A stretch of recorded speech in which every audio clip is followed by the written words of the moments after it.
Roger, can you hear me? I gotcha. All right.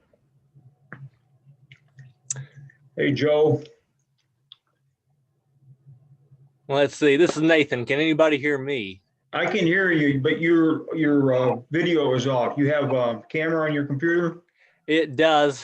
I've never used it before, so I'm looking to figure out how to turn that on. Look down in the lower left down there is a video connection. I hear you loud and clear up here in Northwest Michigan. Okay, let's see.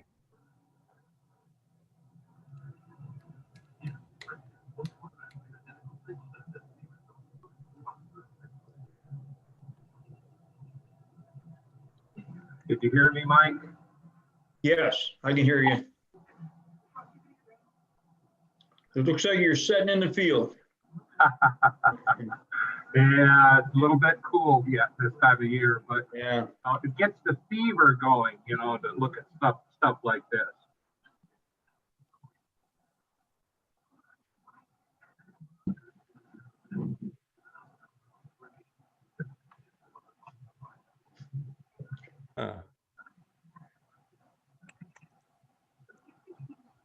Now I just take one of my pictures and use it as the background. Yeah. It's too dark in my house. The pictures just does not come through good. I'm getting a message that says failed to start video camera. Please select another video camera in settings. I've gone down there to the bottom right, and it says select a camera, and it's got check marked the integrated webcam. That's the only camera I have on my computer that I'm aware of, and it doesn't seem to want to play nice. Yeah, I mean, I don't know. I would think. Hey, I could restart the computer and log back in and see if it fixed it. You know, why don't you try that? We'll entertain ourselves while you do that. We got a couple minutes. All righty, I'll be back as soon as I can. Okay.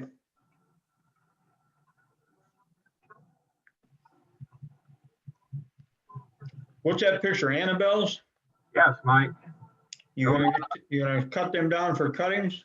Oh heck, those are all sold. I turned around and last summer I decided that I was going to put a U-dig up for them. So I posted the U-dig on Facebook. I think there was I had a total of 47 of them. And in less than 24 hours, every single one of them was sold, dug, and gone.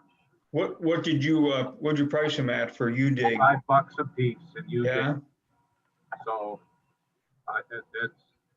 the thing of it is some people are really ignorant because they showed up with a pickup truck, no cap, no cover, and I just told them there they are, and stop back up to the house when you're done.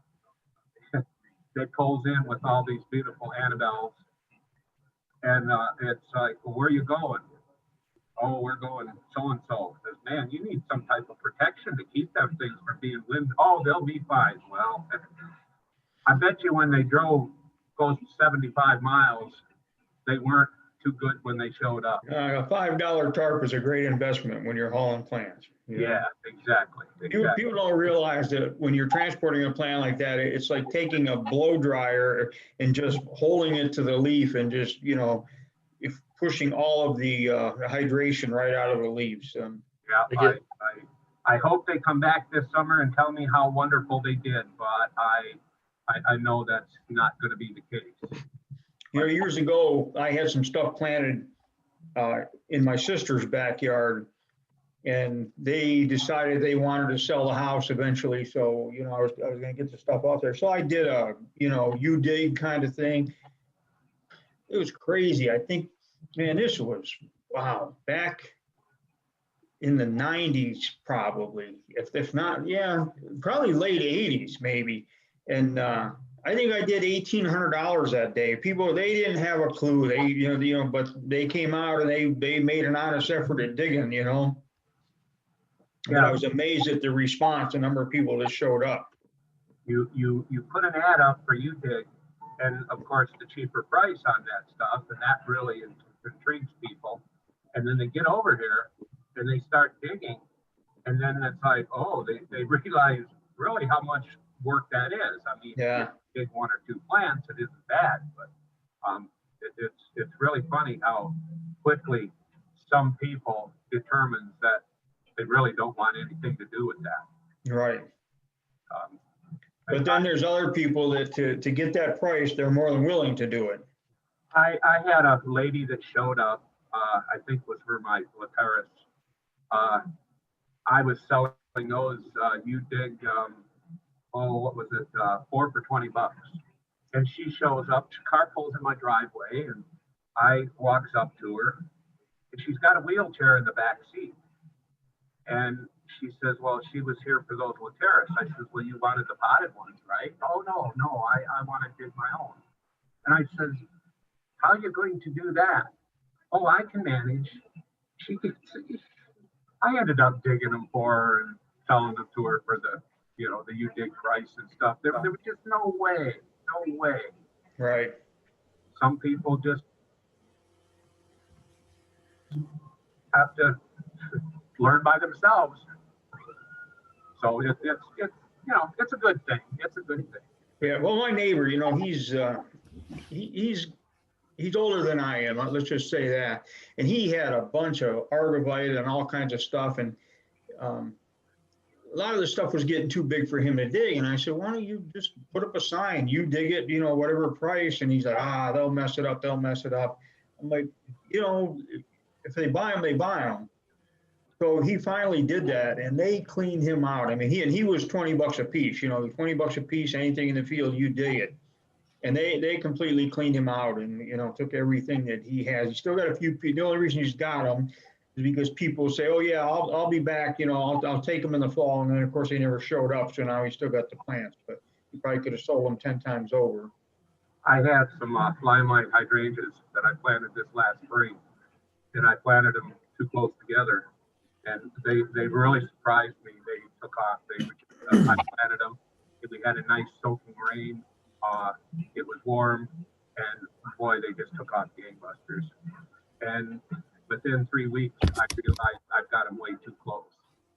So I turned around and put the UDig, not really wanting to part with them, not really turn around and having the time to dig them. I put the UDig onto it, and people started coming, and it's like, okay, wait a minute, because I didn't want to part with them, at least that many. So I says, okay, start digging every other one. So that's what they did. They dug every other one, and when I sold what I wanted, it was no more.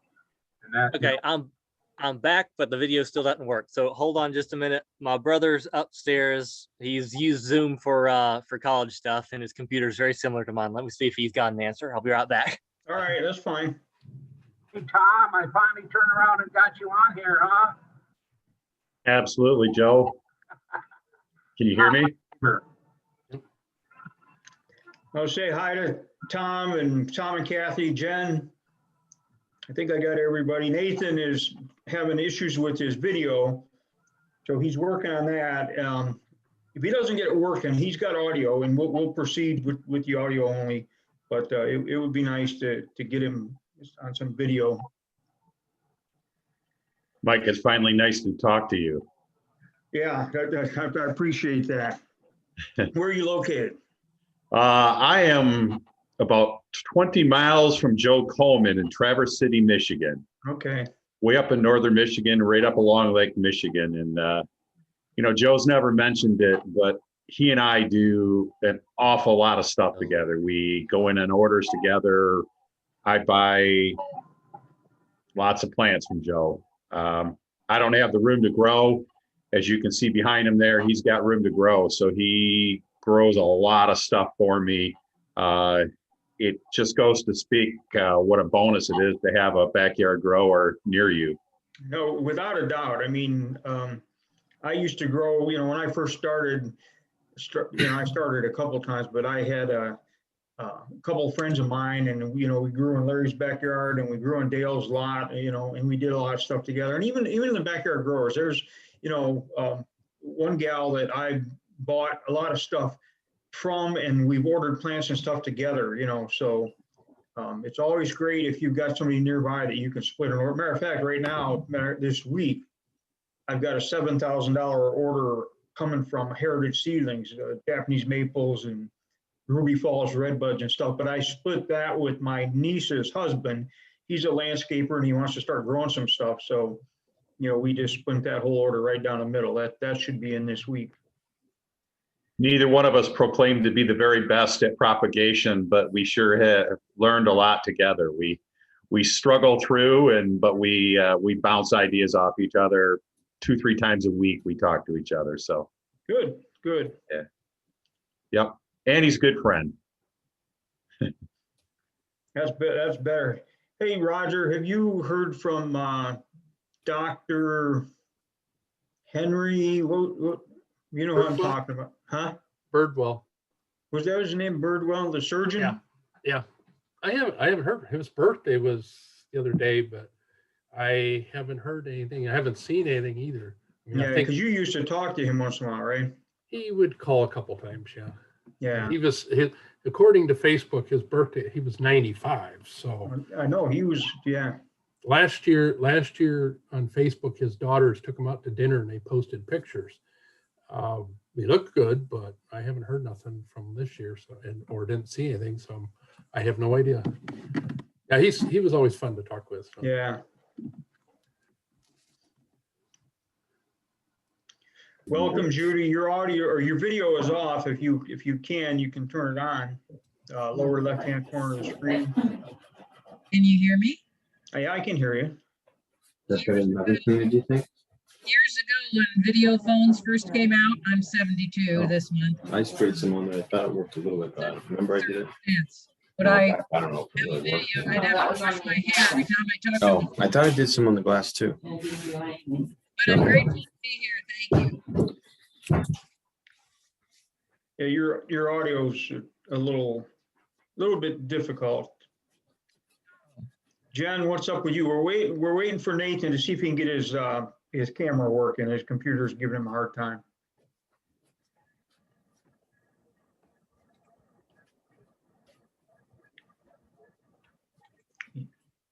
Your Okay. audio isn't working. It shows that you turned it on.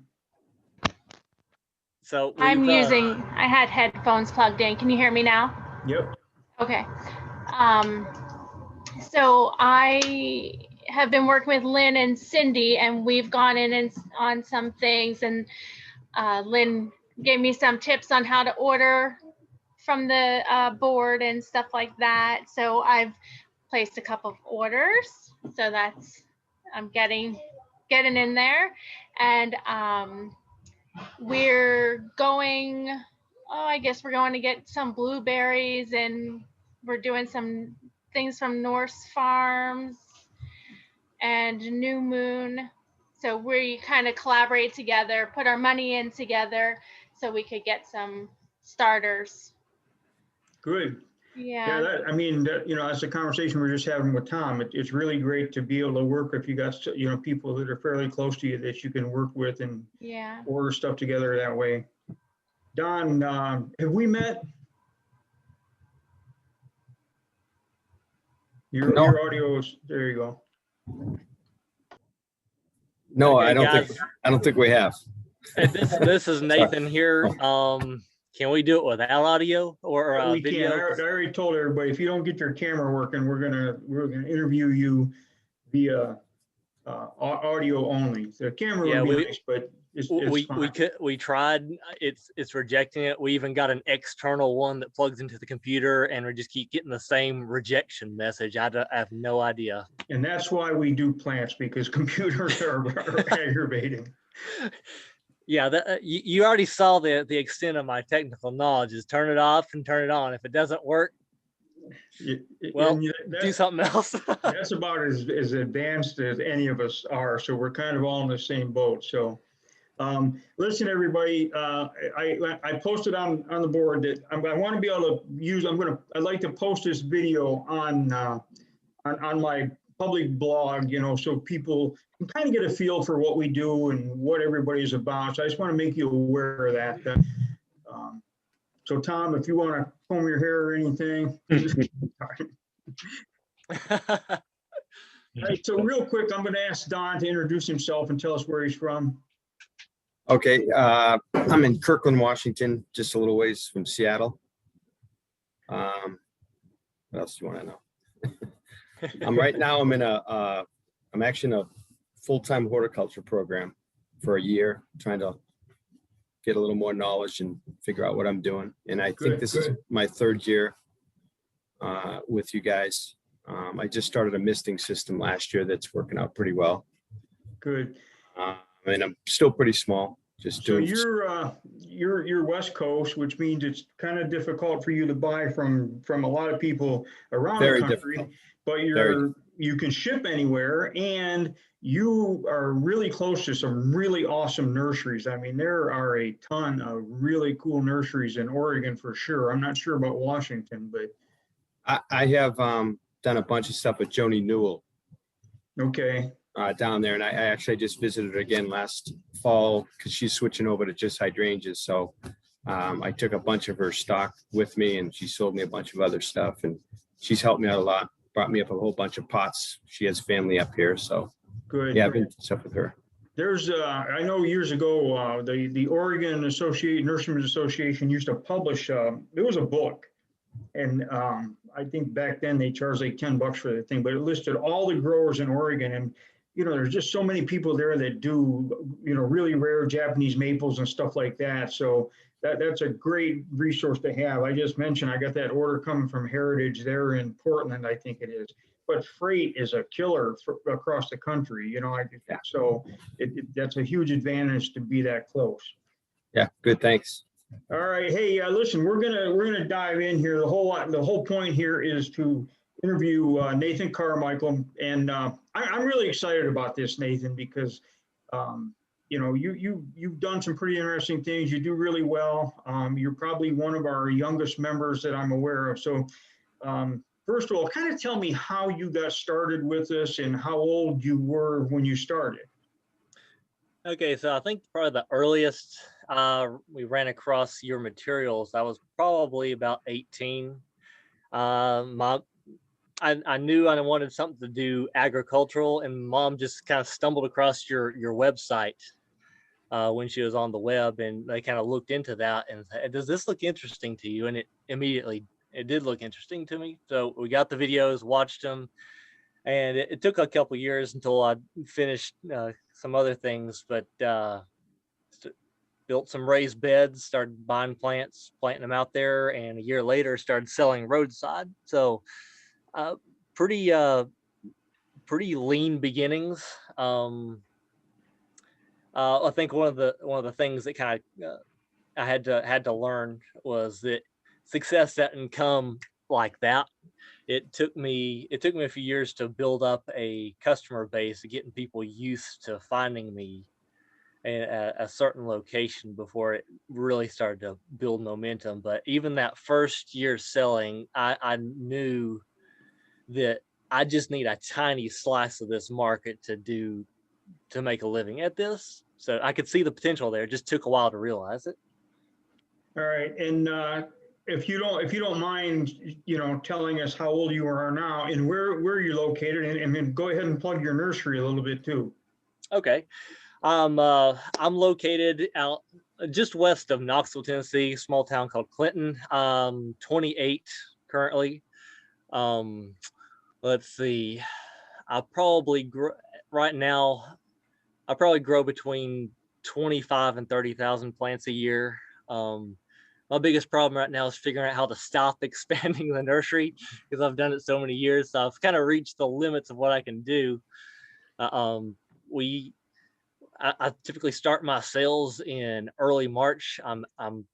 Actually, my opening weekend will be 2 weekends from now, March 5th and 6th. And last year, I ran out of plants after 12 weeks of selling, which was great. Um, let's see. Yeah, that's You, about you, you that's about the run of it. you ran out of plants after how many weeks of selling? 12. 12 weeks of selling, and you had been producing plants and building up your inventory for like 9 years. So that's pretty impressive. I know you do a pretty brisk business there in the spring. Yeah, I think the peak weekend last year was probably in April sometime. I don't know the exact number, but I think it was over 18,000 over 2 days, which blew the previous record out of the water by many thousands.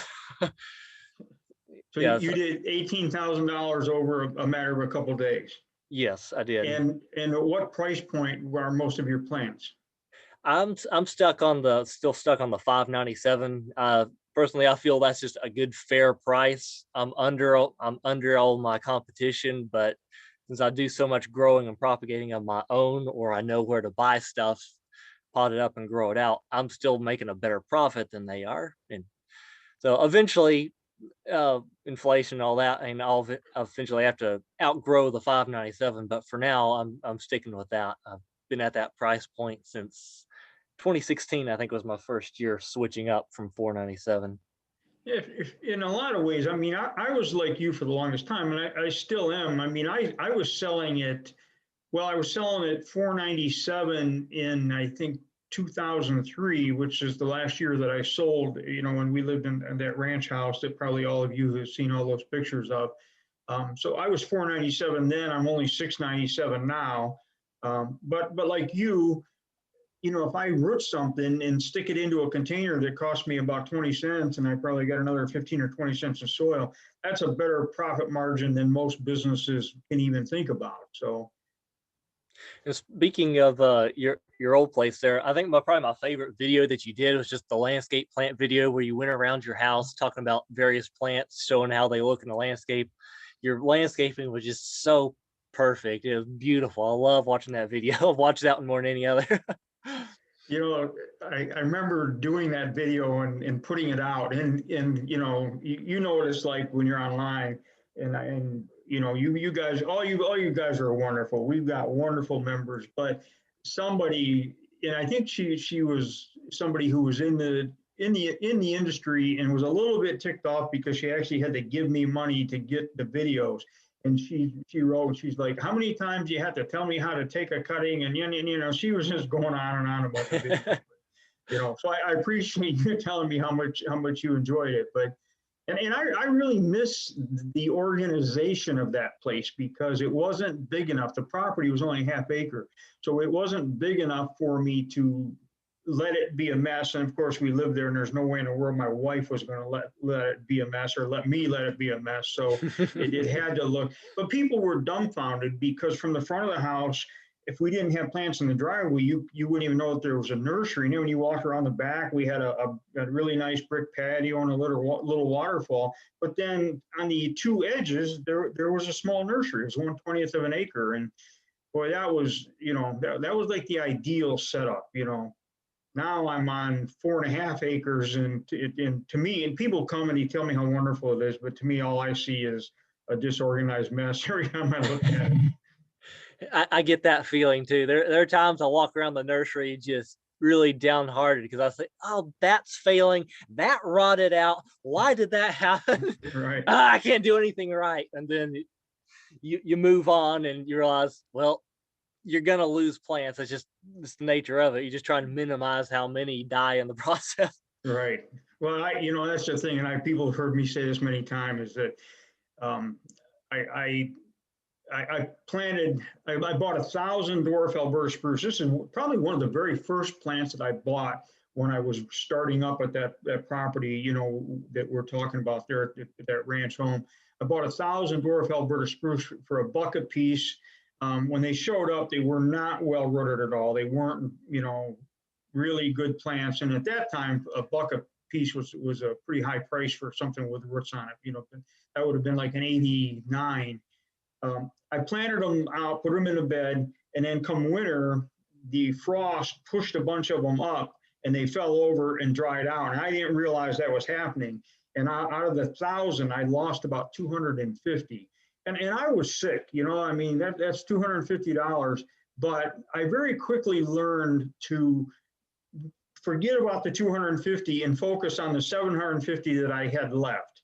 And then a couple of years later, they got to be about 18 inches tall, and I sold, I think it was 300 or 400. I know it was a $1,200 order. I don't know whether it was 300 plants at $4 a piece or 400. I think it was 300 plants at $4 a piece. I sold them to one of the growers down the road that I had been doing business with for a long time. So in that one order, I recovered my full investment of $1,000, had $200 profit, and I still had at that time about 400 more plants to sell. And some of those plants I wholesaled some more of them, but some of them I retailed for anywhere from 12 to 25 bucks a piece. And that's when I quickly realized that the number that you lose is irrelevant. Just forget about it and move on. It's just part of the business. Not every single plant that you plant is gonna make it. That's why we do numbers. So that's a really important lesson for everybody. And I'm sure by now you have learned that lesson well.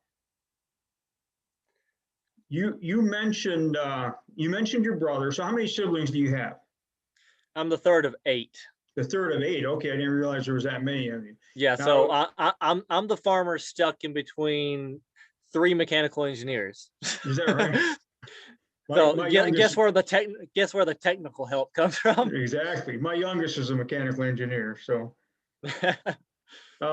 now I know you have 2 sisters that when you have a surplus of cuttings, they actually offer them to our members on the board and kind of handle that themselves. Yeah, so my retail area it took off to where I didn't need to do the packing and shipping, which I was grateful to be able to do that at that time. But some of y'all probably figured this out, but the process of labeling and making sure everything gets done just so it takes a lot of time. So but I still had a surplus of plants and kind of hate to dump them. So I just give it to them and showed them how to pack and ship stuff. And a lot of the things that they've sold last year were things that they rooted intentionally on their own. They have a little bit of space in my mist system there, and they root Weigela and another number of other popular things like that. And they get a little cash flow through that. That's awesome. I love to see that that they're getting involved as well. So you're propagating a lot of stuff, and of course I know that you buy, which is really smart. It's one of the biggest things that a lot of people starting out, they want to be able to plant a seed or root a cutting and kind of grow everything from scratch until the day they sell it. But a lot of times it's just smarter to leave some of that to somebody else that specializes in that, and just buy them and turn them over quickly. And I'm pretty sure you do a lot of that. Yeah, I think last time I looked on my Excel spreadsheet, the amount I spent buying in plants last year was about 49,000. So yeah, propagating your own plants is great because your profit margin is higher on that individual plant, but it also takes time. Sometimes it's easier just to buy a plug tray of 72 or something and just pot it up real fast like that than it is to take the cuttings and wait for it to root. And a lot of times when you're buying in wholesale like that, you get a more uniform consistency to the plants that you're potting up. You always have when you're pulling your own plants out, you always have that when you get to the end of the flat and you get the runts there, is this worth the effort or do I just throw it away? Those few plants there, you kind of hate to throw it away, but Right. sometimes it's just not worth the effort. It kills you to throw them away, but then if you pot them, you're like, at least the sun is going to burn these things up and I'm going to end up dumping them anyway.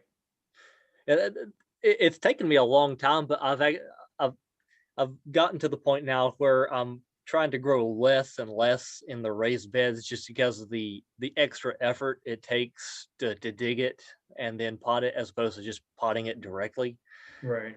But when I first started, I was using the hardwood bark, and that works fine initially. But I found after it's been potted for a while, that breaks down into this really fine silt and it was just kind of suffocating the plants. I wasn't having good success. So that's one of the reasons I planted so much stuff out in raised beds, because it would grow fine out there and I could pot it up and it would look fine. But switching to the pine fines that you mentioned a few years ago, that has really been a big help to my container growing. Yeah, same exact thing happened to me. I was trying to build up a big stockpile of potting soil, and I was trying to do it with hardwood bark, which I used for years. And hardwood bark is fine, but like you said, it breaks down to the point that it doesn't drain well. Plain and simple, it doesn't drain, doesn't breathe well. And I had this giant pile that was just too fine. So I bought in a load of pine fines, and then I started adding that really decomposed hardwood bark to the pine fines, so that the pines would have a little bit of moisture retention, and that's really worked well, and that's what I'm still doing. So I'm curious, when you buy pine fines, where do you have to get them from? Where you're at there in Tennessee? I've been buying mine from a place called Benchmark Company. This is out in Murfreesboro. That's near Nashville. So I think this year the price went up. I think it was like $2,400 for a tractor trailer load. In the past, it had been about $300 cheaper than that. But I've got to have the stuff. It's the lifeblood of the nursery, so it is what it is. Is that like 80 or 90 yards? I think they list it on the sheet as like 100 yards. Right. Whether it truly is, I don't know. But yeah, I think they can fit, most of those trailers, they can fit 100 yards in there, but I get mine out of North Carolina and they bring me 80 yards at a time, and it was $34 a yard what I bought last fall or late last summer. So yeah, at my current level, that one tractor trailer load like that was usually enough for about one whole year's worth of potting. Right. Now, do you mix anything with it? It depends on the plant. If like rhododendrons or blueberries, I will add a mixture of. I've started experimenting with rice hulls and peat moss. I'll make a mixture for specific things, but if I can get away with it, I just do the straight pine fines. Keep it as simple as possible. Throw some fertilizer on it and let it grow. Exactly. Yeah, I hate mixing the stuff, so I do it as little as possible. So when you stop and think about spending $49,000 in 1 year on plants, do you have to like step back and pinch yourself, because a few years ago you were hoping to sell a couple $100 worth of plants, and last year you spent $49,000 on plants? Yeah, that's an insane amount of spending on plants. I am glad though that the nursery built incrementally, because if I just jumped in and had huge success right off the bat, I might have been overwhelmed with the amount of weeding or anything else like that. But I've slowly accustomed myself to the large amount of time and effort it takes to produce all of that, and it's just the natural part of things. I mean, there are things I want to eventually alter about the way I do things. Like currently I have my sales set up to where I advertise Friday and Saturday and close Sunday, but I have a sign in my sale area with my phone number on it where people can still pull up and they can call me from the back nursery and they can still get stuff during the weekdays. I would love to shut that part of it down, because it takes so many truckloads to refill the nursery from a weekend sale that it really annoys me to have to stop what I'm doing to go deal with a customer. So, but COVID, people wanting to come out and shop away from our crowd, I wasn't able to do that last year. I'm not going to do it this year either, but hopefully next year I can try and funnel people to only on the weekends. That way I can, during Monday through Thursday, I can completely focus on getting the nursery restocked for the next sale, and then whatever time's left after that, getting things planted out, potted up, growing for next year, that kind of stuff. Yeah, a couple of things. One, you mentioned COVID. So for people that aren't doing this or haven't done it, I think for almost all of us, the people that we've talked to, COVID, last April, March and April, we were all like, what's going to happen? Are we going to be allowed to sell, or are we going to get arrested if we open up for business? We I just called my didn't know. sheriff's office to find out. Yeah, you raised your hand. But in the end, it was one of the best things to happen for the nursery perspective, because it gave people something to do. That was something that they could go outside and they could do it safely. And everybody during COVID had taken a reinterest in their own backyards and stuff. So it really was a big plus for just about everybody in the green industry, not to mention all the home improvement stores and stuff like that. I'm trying to think. So you've been at it about 10 years. Yeah, exactly. So what year did you start then? Do you remember? I'll base the birthday of the nursery on the earliest receipt I have, which is a box of screws. May 15th, 2011, I believe. Okay. So, yeah.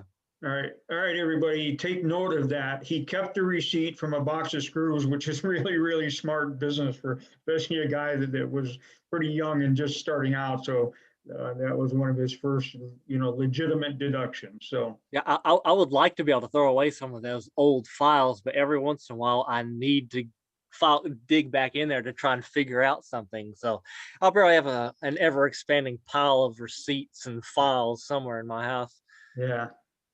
There's So something else.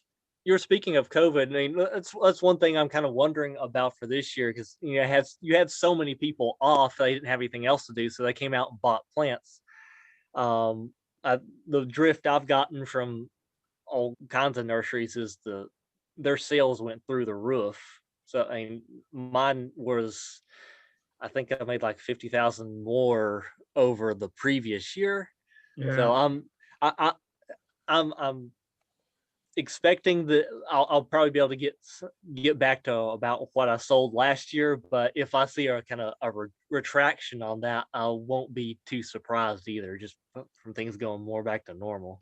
Yeah, I kind of feel a little bit like you do that, we kind of used up a lot of that extra that was there, and people in general are they're pretty much done with COVID. And then through all of this year, people are going to start working their way back to their normal lifestyle, their normal habits. So I'm not sure that we'll see them in the numbers that we saw them in last year. But you've been doing this long enough to know that people are always going to come out and buy small plants, and they're always going to come out and buy plants that are priced at somewhere between $5.97 and $7.97 or even $9.97. Of course. And we also, all of us, sell plants. I mean, I sell plants for $125, $250, not that many, but I have some. And a lot of our members do a lot of 2 and 3 gallons in the $15 to $20 price range. So there's a lot of ways. Probably the most expensive plant I have would be like a coral bark Japanese maple in a 2-gallon container, and that would be $39.97. So I typically tell people about 95% of the nursery is all $5.97, and I have a handful of a few that are less and a few that are more, but $5.97 is mostly it. Yeah, that's kind of how my place is. It's mostly $6.97, and then I had some lavender twist last year at $125 and a few Japanese maples that were, I don't know, $149 or $199, but most of my stuff was at $6.97.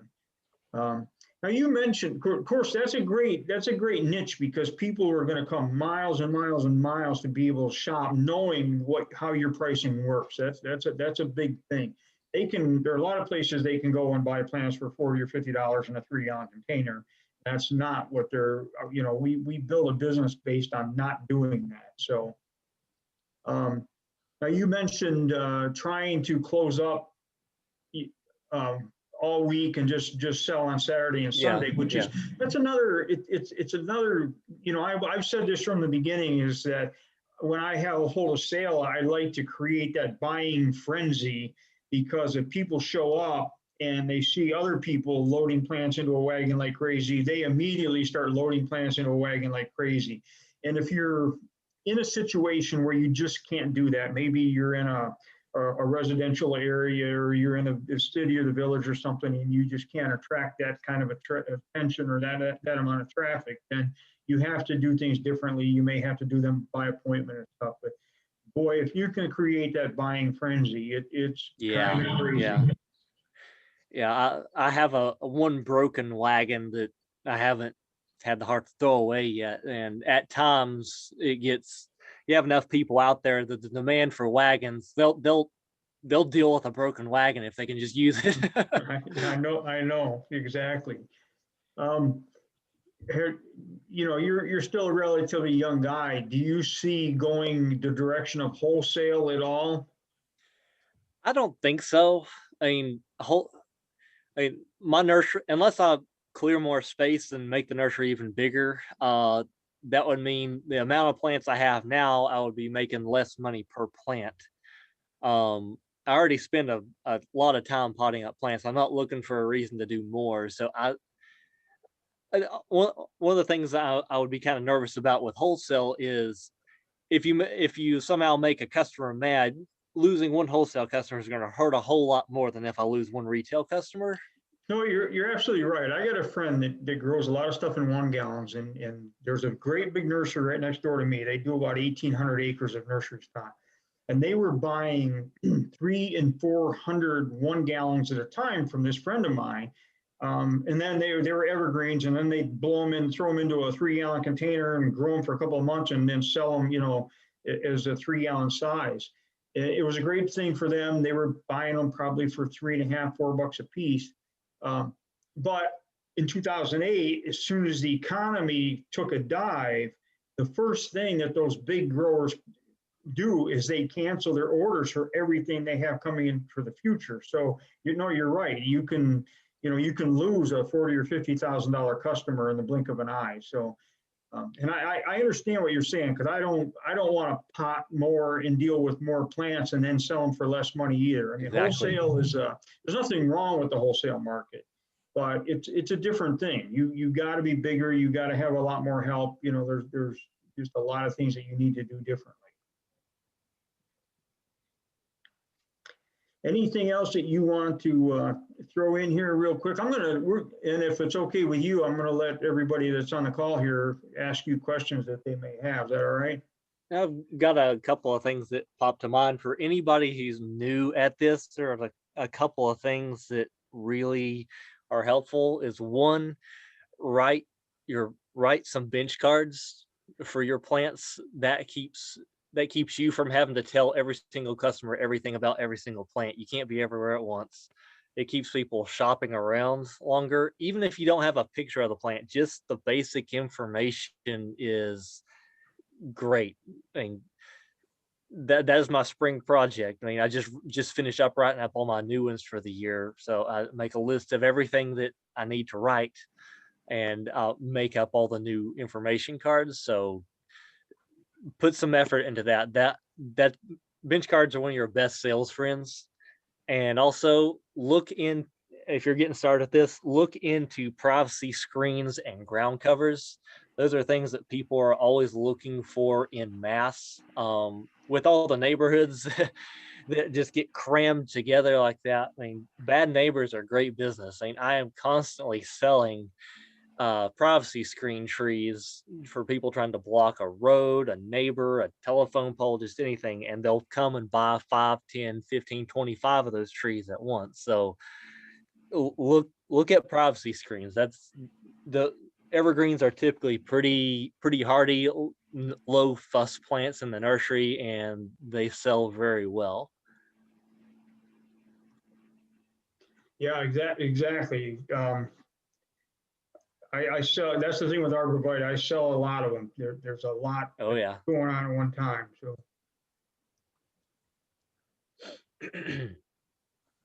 Anything else that you want to, there we go. I'm clicking around and I kind of lost my place. That's how computer savvy I am as well. So I actually went to look for something because I thought that I had done a page about your nursery on mikesbackyardnursery.com, and I did. So I'll put this video on there. But meanwhile, the name of your nursery is Whistle Hill Nursery, right? In Clinton. Yes, that's correct. Okay, so Yeah. we want to make sure people are aware of that. Anything else that you want to offer? By the way, you showed us pictures of your bench cards and the Mhm. holders that you made out of cattle panels a couple Yeah, days yeah. ago in the members area. That's pretty awesome. Those really neat, very, very neat looking. So that was Yeah. impressive. My only concern with the cattle panel ones is if you have a bunch of plants close together, is that going to be like a fence where people are going to have a hard time reaching down to pick up the plants? And they might be in the way every once in a while, but that really hadn't been an issue. So I'm happy with that. And again, I want to mention to people that are listening to this, Nathan kind of fought with his computer when we started, so we do not have video of him, but there's Lucky definitely- y'all. Uh-huh. I have a question. Okay. Okay, yes, ma'am. Hi, and thanks for all your help. Where do I find the pictures of the bench cards and the cattle thing on the members area? Can I do a search or what? I'm kind of an old dog. It should still be on the main page. There's someone. It's not a post that I started. I added onto someone else's existing one, asking. I think it had something to bench card may have been in the title. Okay. So just scroll down the front page. If it's gone to the second page, just look around for something that says bench card, and should be about halfway down that post. Yeah, somebody, it should be on the first or second page for sure. The other thing real fast, you're talking about what you don't get done and what doesn't work right in life. I'm a Christian, and people would come and tell me, I just have a 1 acre at my home, little less than an acre. I'm very small compared to most people, but I'm very successful. Thank you, Mike. And people would say, wow, this looks great. And I'd comment about something that wasn't done. And finally the Lord goes, Judy, they're looking at what you've done. You're looking at what you haven't done. Let them enjoy it. Or you could do what I do back in the nursery. So every once in a while, I'll just climb one of the big old maple trees back there and look at the nursery up top. You can't see the weeds from there. Hey, Nathan. Yeah. First of all, you're an inspiration. This is my first conference call, but man, I heard Nathan was going to be on. I love what you're doing there. How many varieties of plants do you think you offer? I'm actually, after I get some of this this next wave of potting done, I'm going to pay my sisters to do a census of the nursery, trying to figure out what I have. Just a rough count in the sales area, which isn't everything last year. I think at peak we were having over 300 varieties. Now that includes like 10 different varieties of creeping phlox. So right. that counted as 10, not just one variety. So Correct. yeah, somewhere in that range. I don't have a good system of trying to keep track of how many I have of what. I just know when the nursery's full and when it's empty, and right. usually Do you think that having that large variety, I mean, you have got to be a major competitor to other nurseries in the area there. Do you think in terms of carrying 800 arborvitaes, or massing up smaller numbers, or do you try and have smaller numbers of more varieties? Does that make sense, my question? I think I might get your drift there. It really depends on what kind of plants we're talking about. Like I mentioned with the privacy screens, I'll lay in a lot of those. My best-selling privacy screen tree is a Murray cypress, and I bought 1,600 of those. Wow. The next highest one would have been 500 green giant arborvitae. I just recently dug and potted about 200 emerald green arborvitae. Then on the other hand, I got some of those red maples, not the Japanese red maples, just like autumn blaze or something like that. and I only have 25 of those. I mean, it adds variety, but I don't expect to sell tons of those. So some plants are just in there as token holders of like 25 or just a small handful. It adds variety. I sell some of them, and it just gives more things for people to choose from. But yeah, like I said, it just depends on the plant. If I know that Right. I'm going to sell a lot of it, I'll lay in a lot of it. And other plants, we'll try some of those. I've never tried some of those. Let's get 25 and see how it goes. It'll add variety, and How many new I plants? may have a handful left over after the Yeah. selling season. How many new plants do you add a year roughly? Didn't. I'm always adding more than I think Okay. because some of the sources like Emerald Coast Growers, I buy a lot from them. They'll discontinue a plant that I've grown, so I have to choose a different one. So I just got finished writing 70 new information cards. Okay. So yeah, I used to think that someday I'd get to the point where I don't have to hardly write any new cards, but I don't think I'll ever get there. I'm always going to be dissatisfied with the performance of one variety, so I'll try a different one, which necessitates a new card. So it in some ways like that. I mean, it hadn't leveled off like I'd expected it would.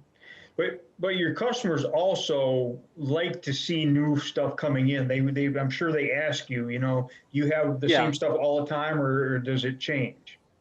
Yeah, I'm sure I've got some regular customers that they'll come up in the spring and they'll be looking for something that hadn't been there before. So yeah, there's always that aspect. And when you're advertising your plants, whether you're doing it on Facebook or wherever you're doing it, you never know what plant in that list is going to make that person come out, and then they, and of course, it's the old Walt Disney theory. If you do what you do best, people will come and they will bring others. So every new customer is a potential referral. So that's why that variety really helps a lot to bring somebody out.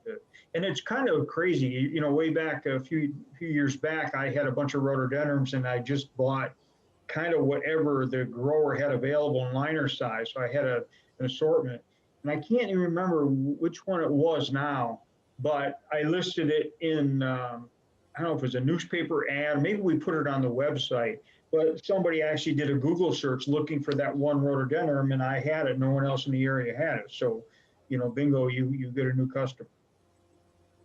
Hey, Nathan, this is Tom and Kathy from Lidditz, Pennsylvania. Hi.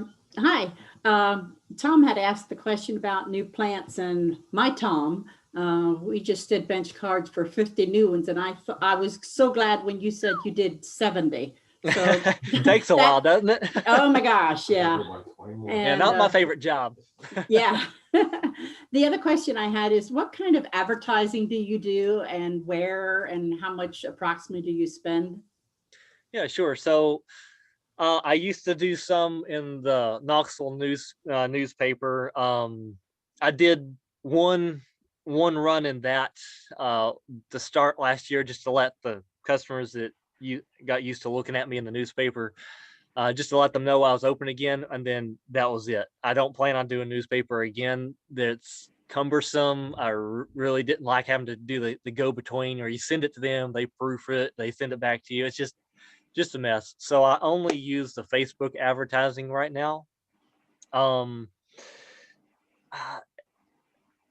That has worked really good for me. I've got a big enough customer base now to where I think I could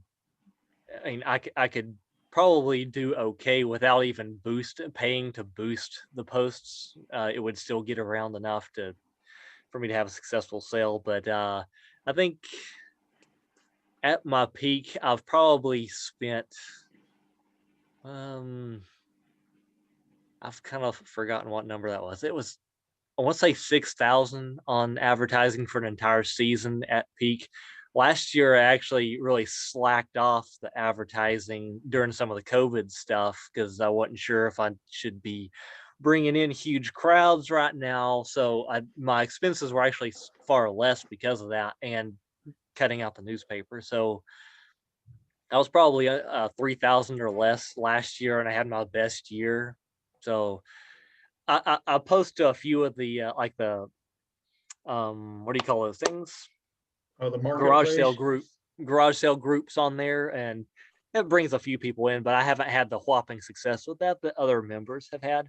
And also do Craigslist. Mom heads up the Craigslist ads for me. She posts those and puts all the pictures on there and all that stuff. Do you collect emails as well and do newsletters or anything like that? That brings up an interesting point. I would like to get better at that because I could see I don't really post anything on Facebook except my nursery and stuff, but Facebook's kind of squirrely these days. So I could see the need at some point to abandon them. And it would be nice to have my own customer list where I wouldn't have to use a third party like that. I could just directly contact it. But I've been really bad about collecting emails and stuff. I just don't like asking people for stuff like that. But that would be great to have. Let me know if you figure out a way to do it.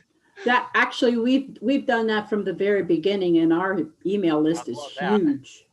And we just have them fill out a form when they are just like write it out on a piece of paper and you enter it in later. Yep. I'll have to focus a little bit more on that. Put a little more effort into it. I'll send you a copy of it. Okay, Nathan, thanks. I'm like you. I've done it, and I've got a list. I got it in Excel. I've never mailed them one time. I mean, I hate to admit that. I mean, but it's there if you need it.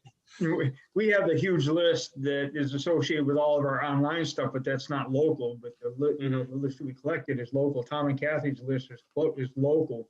The beauty of that is you send something to that email list. They know you, they appreciate you sending it, and you can do private sales, and maybe you have a limited number of something that you were able to pick up. So you can make it a little more intimate when you're talking just to that list. The easiest way in the world to do that is find a really nice plant, maybe a weeping lace leaf Japanese maple. Is going to cost you a few bucks if you buy it. Set it by your checkout area, and then ask people to enter the contest to win it. And of course, in the process, they're giving you their email address and permission to email you. And it says that right on the form. By filling this out, you're giving us permission to contact you via email.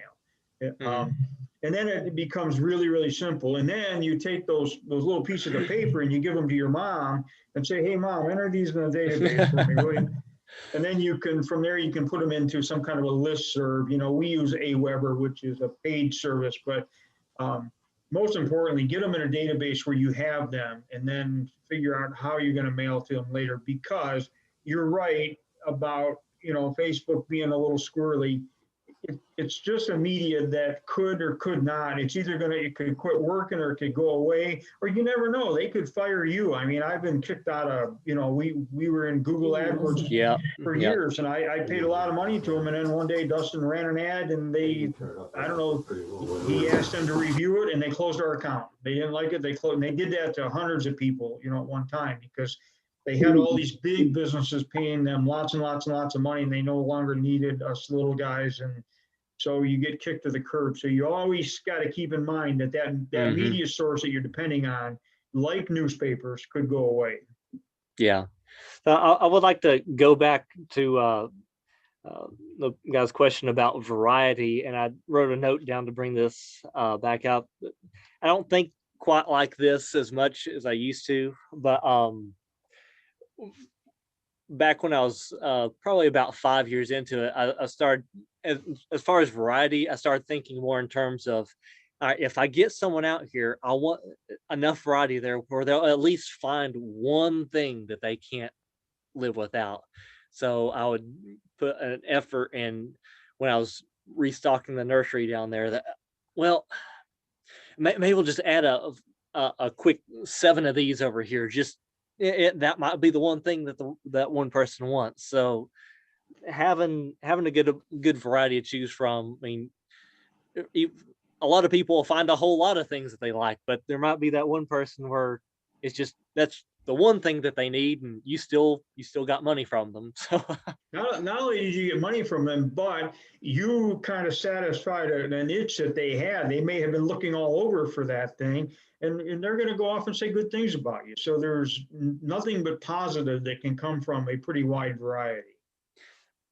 yeah, it's also fun to. I mean, if someone buys a lot of plants, I'll often volunteer that, hey, you bought so much, any of my 597 plants, just go back out the nursery and find you one as a thank you plant. And people really appreciate that. And Walmart's not going to do that for you, so it probably helps solidify me in their mind. Yeah, what I have, liked to do and probably haven't done as much of as I should have lately, but kind of have some courts setting by, and I'll give them to the little kids. So if a young couple comes and they got two little kids, I give them the plant, and we name the plant, and then they take it home. I'm like, this is your job.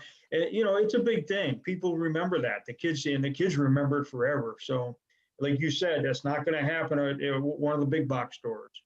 I had a little girl out there at the nursery last year that she was looking at some little tiny 1 gallon dwarf Alberta spruce trees that I had, and I leaned over to her mom and whispered, "Hey, is it fine if I give her that? Just make sure before I gave it." And she loved that tree, and I forget what she named it, but she named the tree before she left the nursery. So it's funny that you're naming plants up at your place too. Right. And part of that is why we do what we do, because it's a special connection with people. Well, that's nice too, but I do it for the money. If I want to get paid, I want to be doing this. You don't do it strictly for the money, or you wouldn't be giving your sisters all those cuttings to sell. No, I can't do everything, so Yeah. someone's got to get some use out of it. All right. Anybody else? Questions for Nathan? Hey, Nathan, do you sell annuals or in hanging baskets, or you just stated the perennial tree shrub business? No, I steer away from the annuals. The closest I get to that is I grow some biennial plants. Some foxgloves are kind of short-lived. Got some Sweet William that I grow. They're kind of short-lived as well, but they reseed. But no, I'll leave the annuals to other people. I think to really get that going good, you'd probably need some sort of setup with a greenhouse or grow lights or something in your basement, and I just don't want to mess with that. I mean, the perennials, if I don't sell it, it'll survive until next year, and it's not a guaranteed loss. So I'll just leave that to other greenhouses. I've said this to other people. I have a friend that was in the annual flower business, and he did every kind of annual you could imagine. And they did poinsettias and for Christmas and hanging baskets. And finally he said to me, he says, when we finally hit $1 million in debt, we just walked away from it. Ew. And unfortunately, because it's an expensive business to be in, the gas bills alone are insane to heat those greenhouses. And they used to, they would have a company that would come in the fall, late fall, early winter, and literally paint all of their hoop houses, their greenhouses, really their heated greenhouse. They paint them with white paint to reflect. I think it was the end of the season they did it. So they would paint them so they wouldn't get too hot during the summer. So they paint them in early spring. And they would paint them with some kind of special paint that would fall off by the time winter rolled around, so the sun rays. So it was a very, very complicated everything they did. And then they would have to grow enough stuff so that they were selling to big garden centers and stuff, and that they would have to have enough on hand so the garden centers could make that initial order, fill the garden center up. And then if they had, 2 or 3 really good weekends, they wanted to reorder and restock again. So you had to have all that on hand. But if it was a cold, wet, rainy spring and the garden centers didn't move that much product, they wouldn't place that second or third order. All of those plants go in a compost pile. So what a waste. Yeah, it's to me, it's a tough business. I mean, you know, we got a local greenhouse here and I go and buy a few annuals for my yard and stuff. By the time I get there, there's nothing left. So they do really well with it. But so I'm not going to say it's impossible, but it can be challenging. Hey, That's the- Nathan, Yes, ma'am. how do you overwinter your plants? Do you let them all outside or you have some hooped, or how do you do with yours? I go through both the cell area and the propagation nursery in the fall, and I will sort plants into specific rows. Some plants that I intend to leave uncovered, they go in this row, and then ones that I'm going to cover go in the row over here. Yeah, I'll build a rib cage out of PVC pipes and zip ties, and that gets covered with white plastic. Probably built about 40 hoop houses this past winter. Actually uncovered them all today after lunch because it's 50 something degrees down here and sunny, and it's going to cook them. And I need the rain to water them tonight. So yeah, so those it's kind of a pain to go through the entire nursery and build all those hoop houses, but it beats the heck out of losing a lot of plants if you get a really rainy winter or something like that. It So was 5 degrees here this morning, by the way, Nathan. It's what? It was 5 degrees here this morning. I can probably count on one hand the number of times it's been 5 degrees down here. Talk about that other nursery that got into so much debt doing the annuals. That is one nice thing about your business model that you've laid out for people, is it's very scalable. You don't have to put a huge investment in, and you could shell out what 65 cents for one cutting. You could start from that if you wanted to, but you can start with just a little bit. I didn't get into any debt whatsoever getting started with this. I might have been able to get started faster if I'd gotten out some loans for some cash or something like that, but it grows on its own, literally. But you've been around long enough. You hear me tell people all the time, because once in a while I'll get somebody come in and they're like, "Hey, I need to make $50,000 net a year by the end of this year. What should I buy? I'm going to borrow some money." I'm like, "No, don't even think about doing that." I tell people all the time, don't go in debt to do this. You're a perfect example of being able to do this with a very, very minimal amount of startup cash. And then you just told us that you spent $49,000 on plants in 2020. I think I spent $24,000. But the point is, you spent $49,000 and you're not borrowing money from anybody. That money came from plants that you sold in the previous year. So that's really, really important. And not many businesses have that luxury. Yeah, I think so. I started in 2011. My first selling was in 2012. Let's see, 13, 14. The first year that I turned a profit was 2015. So about 4 years into it. I did a $30,000 profit that first year. But yeah.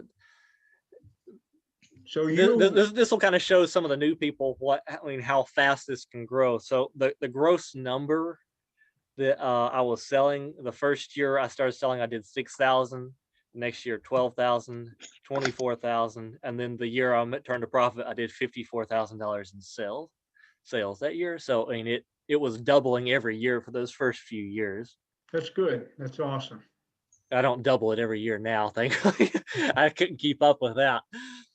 No, but you kind of hit kind of a nice size for where you're at now. Now you can tweak it and fine tune it, and kind of focus on what you want to do and not do. And I like the fact that you're after we get through this COVID thing, that you're going to try and close and just open up a couple of days a week. There was an old guy here that used to drive around. We got 100 wholesale nurseries right here in this area. And he used to drive with all the nurseries, and he would buy whatever was left over on the loading dock or whatever they had, and he always had a great big wad of cash in his pocket. So these wholesale growers love to see him coming in because they never got cash, So when I he love came cash. in, Yeah, it's good stuff. Yeah, when he came in, they looked for things, to give him. And when I was a kid working in the nursery, we had a guy come in. We called him the junk man but he would come in and he would take all the broken balls, whatever it was, you know, and then you know, we were minimum wage workers, he would tip us. I'm making $1.60 an hour and he gave me a $2 tip for loading his truck. Next thing you know, I'm re-burlapping stuff and putting it on the truck for him. So but this guy he lived about 60 miles from where I was at. He had a little tiny place here in Perry, right down the road from me. And then he lived about 60 miles away. And he would only be open on Saturday. But a friend of mine used to haul plants for him. And every night after work, he would make 2 or 3 trips, you know, the 60-mile one way, hauling plants out there. And then Saturday morning, he would open up for business, and people, he said it was crazy. People were just throwing money at him. And it was like a 3-ring circus. And then it was over. And then he spent the whole week acquiring more plants. So there's a lot of different ways to do this. More questions, anybody? Comments?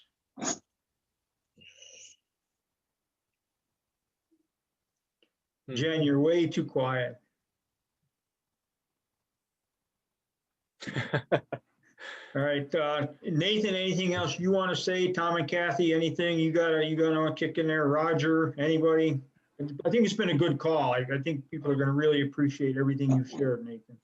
Yeah, I got in this just right before Nathan did. So Yeah, I was sitting there watching you. I thought all that was wrong with my camera initially was that I keep a piece of tape over it, but apparently that wasn't the issue. oh yeah. Now they I mean I've expanded out to my limit, and I have nowhere near the space that Nathan has to work. You know, I don't even I've have seen half your an setup acre on there. It's amazing. I don't know how you do it all. I don't either, so it's a mystery to all of us. I ship stuff to Tom, that keeps him going. So Yeah. And so your nursery is how big a space is your nursery? Because you're really packed in there, aren't you? yeah, I mean where we actually do the selling, like this year we had everything out of the nursery back there. The main area is Mike's been there, was what, like 30 by 35 feet, something like that. And Yeah, then how big is your lot, Raj? my whole lot Yeah, is only 0.49 acres. So we're right. not even a half acre. So there's a house, a driveway, Old slab, old slab. plus the yard. But we got a big driveway. I mean, our driveway's over 100 feet long, and part of it's like 2 or 3 lanes wide. We go back, that's we can nice. turn around. Yeah, but it's not nice enough for people to park in. Oh, I mean, yeah. when we have sales, this year we would get 4 or 5 cars back there, and I spent as much time getting people backed up, turned around, and without hitting each other, than did anything else. I mean, we had no incidents. We would get somebody, hey, you mind moving your car a little bit, or pull up here, and and I literally 20 times turned around people and getting them backed up and pulling, and some people, oh, I can just back out of here, and I don't want you to, stuff like that. But our whole area, the small area over by the barn, what we call the barnyard, because it's next to the neighbor's barn there, that's only about 15 by 30, something like that. And then of course we had plants sitting in the yard back here, but yeah, it's not very wide here. Roger's using every square inch. Yeah, and there's room to pull. We have 4 wagons here. We have 2 bigger ones and 2 small ones, and there's room to move the wagons through and try not to bang into too many of them, as people had 2 people or something going. But yeah, we don't shop with wagons. If people start, we'll just pile them up here, then we'll, all right, if there's a wagon available, we'll get it and load it and take it out there for them. But Yeah, my parking lot is people just pull off alongside the driveway, which is yard most of the time, and you get so much traffic on there that when it was wet, it would get muddy, and actually had some cars that would kind of slide down and tap the car next to them this past year. So I got some of that. It's a heavy duty green mesh parking lot stuff from A.M. Leonard. and tacked that down. The grass is supposed to grow through it. It's supposed to give it some stability. So I'm hoping that'll help fix some of the problem. If it does, I'll be doing more of my yard like that, because it gets worn down pretty good in some places. That's why I don't do the paid Facebook ads, because I couldn't handle it here. Yeah. I mean, in the past, we've done it when we were selling in the front yard, like in past seasons, we would put it out an ad, open up, and our street is busy anyways, or for a little blinker light town that we have. And we would actually get rather nervous because people were parking on both sides of the street, up, 5, 6 car lengths each way from our house. And so traffic would actually have to stop, to let others go through there. And so it gets rather scary doing that. So we avoid that. I actually put in my ads, that parking is very limited. So you got to be very careful and cautious. And I tell people to, try not to be too rude coming in. But I said, I get tons and tons of repeat here. So that they know it. My biggest thing here is people would come, they still park up front and then they'll walk down the driveway to get here. And this year, it's muddy. You get people that show up in their fancy shoes and don't want to walk in the mud. And they kind of expect they're coming to an asphalt driveway and big concrete nursery and all this fancy stuff. And I tell them, it's my backyard. This is what you got. I'm walking around in boots. Yeah. Right. It's amazing how far people will drive to come out to these sales. I have people that will probably drive about an hour to come out to my sale. It's nuts. You could find another nursery closer by, and the cost of gas to get out to my place, it might make it about the same. But I'm glad to have them out here. Probably not. If you shop those other places, it was, your people are really getting a good deal. But that's, I've said that for years. People, and this happens to all of us, people will bypass all the big box stores and 2 or 3 full service garden centers to come and do business with us. And that's really important for people to understand that have not started selling yet, that people they want to, and especially I think after COVID, people really learned to have some more appreciation for the little tiny mom and pop businesses, because they realize that something like COVID can really have effect on people's lives personally, that are really going above and beyond like you are to give people a good deal and, provide a great service. So, and that's part of what we do is it's building relationships with those repeat customers. One of my favorite customers I ever had was one of the employees from the garden center a mile down the road came and bought plants from me. Right. They knew where the deal was. I get people that come here that work for Fairview Evergreen. They're a humongous place, and they've stopped here to buy plants, and they have access to whatever the junk, the stuff that damaged plants or whatever. They can get that stuff. They've stopped here to buy plants. And when I first opened, I ran a big half-page ad in the newspaper, and I looked up. My brother happened to be there that day, and I looked up, and here was a guy who owned a big garden center, and he was shopping, and because he just wanted to see who we were and what the heck we were doing, selling plants at $4.97. And and of course those guys can't do that. That's not their niche. They're they're the group selling the $35 or $40 mum and stuff like that. But that's not what we do. We're in that $5.97, $6.97 plant market, whatever price point you pick. I mean, Barb up in Canada just came up this week in members area where I think she's going to go to $7.97, which, to me makes perfect sense because everything we touch is going up. And eventually I know that I will do that. I know I'm not going to do it this year. I'm going to stay at $6.97. So it's a regional thing. I mean, I'm still at I do $5.98, sorry, but I'm still there. I will be, because it's not a big thing here. People are not about to spend that extra money. Even though stores around here aren't that much higher, Lowe's and stuff in Erie. This is not a big area for that. It's a very We're still a very depressed area. There's not a lot of homes being built here, very few actually. So it's not a big market, but you get into areas like, you get around the big metropolitan areas like Pittsburgh, stuff is sky high anyways. Yeah. So, that's like giving freebies away if he was doing $4 or $5.98.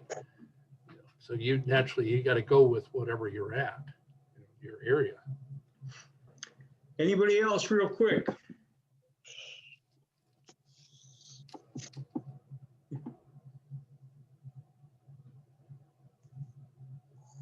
Thanks, Nathan. Thanks, Mike. Yes, just Hey, wanted to say thank you. Well, thanks everybody. for everybody joining in. It was fun. Yeah, thanks, Nathan, for doing this. Thanks, Mike. Yeah, hey, Nathan, I really appreciate it. I've been wanting to do this with you for a long time, and it was great, and I think people are going to get a lot out of this. And I'm going to keep in mind, and the members are, I'll post this, but I'm going to put this on Mike's Backyard Nursery, and I'll put a link to the page, because we've got a page of Nathan's Nursery. If you just Google mikesbackyardnursery.com, Whistle Hill, you'll find, because I did a thing about Nathan's Nursery on there. You can see some pictures of Nathan's place, and there's a picture of Nathan. So He also did the phone interview too, like I did, that you have on the university or whatever, right? with Nathan, Yeah. see, I don't even remember that. See, it was utterly forgettable. Yeah. Well, we never get to see you. I mean, come on. Well, I tried. He tried today. We tried really hard, and we still couldn't see him. So. Right. Yeah, I need to update my profile picture on the growers board, because I'm not 18 anymore. Yeah. You need to get up to Mike's if he ever gets to having a gatherings at his place again. Yeah, I was thinking about that. I enjoyed this just now. I'd have to borrow somebody's a brother's car or something like that, because I drive this 33-year-old pickup truck, and I wouldn't dare drive it that far from home. It'd probably leave me stranded. You're still driving that old truck. That's awesome. Yeah. When it finally breaks, I plan to put a new engine on it and keep it rolling. So yeah. There you go. It's got plenty of scratches on it, and it's low enough to where I can reach and grab a plant in the middle of the truck bed and still have my toes on the ground. Yeah, Can't do that with modern trucks. Right. Well, that's good. That's good. Hey, and listen, we're going to do another shindig. I don't know that it's going to happen in 2021, but I'm sure it will happen in 2022. And we would love to have you.